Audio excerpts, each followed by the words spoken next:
Very white. Storm Tracker 13 Chief Meteorologist Mary Matthews with a check of the conditions right now and what we can expect throughout the evening. Mary. Yeah, it's nice to see some of that snowpack on the ground, Bart, especially there across the Sangres. The southern mountains got a good 2 feet of snow just with this last system and even more in some locations. I know a lot of people were asking about the drought monitor.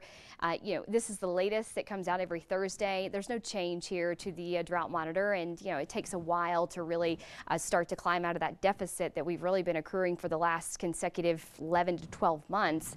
So no big change, unfortunately, but we have had more of a decreased exceptional drought here across parts of the eastern plains. It's not quite as widespread as it was up into Eads, Colorado, as it was last week. So that's a small change, but not much in terms of what was beneficial. If we can just continue to get more moisture streaming in across the state, really on a weekly basis, that will start to help. Satellite shows you where we've got drier air pushing in across southern Colorado right now. This is kind of showing you that high pressure ridge that's building into the area. All that orange and darker gray that's showing up is that drier swath of air. That's why we haven't seen much in the way of cloud cover today, alongside with that sinking air that's associated with that area of high pressure that's building in mainly across the west coast of California. That's where your warmer temperatures are, but that is going to start to push towards the Four Corners as we travel through Friday and Saturday and help our temperatures warm even more into the 60s by the end of the week. So there's a look at that high pressure. You'll notice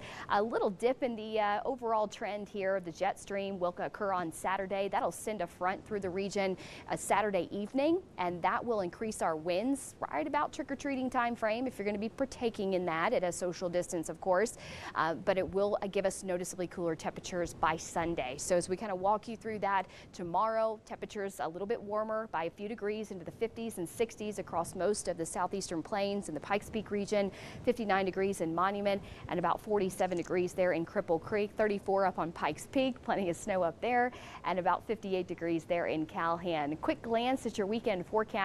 60s on Saturday for Colorado Springs, 60s for places like Pueblo as well, and then you'll notice a little bit of a 7-degree cool down, 7 to 10 degrees from Saturday into Sunday as that front blows through Saturday night. It will be a dry front, so we're not expecting any moisture associated with this cold front on Saturday night, but it will cool things down quite a bit if you are going to be out and about doing a little trick-or-treating. I have heard, rumor has it that some people are going to leave some candy on the front porch, so you can kind of keep that social distance, but all things considered, temperatures dropping into the 30s at about 10 o'clock on Saturday night.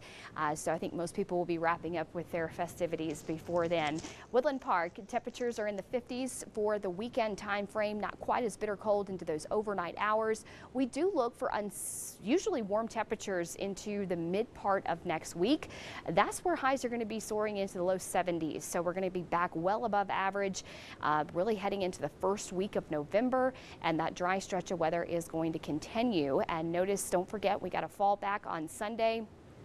So something to keep in mind there. I know our phones typically do all the work for us, but just something to be mindful of for clocks you got around the house and things of that nature. So a dry forecast.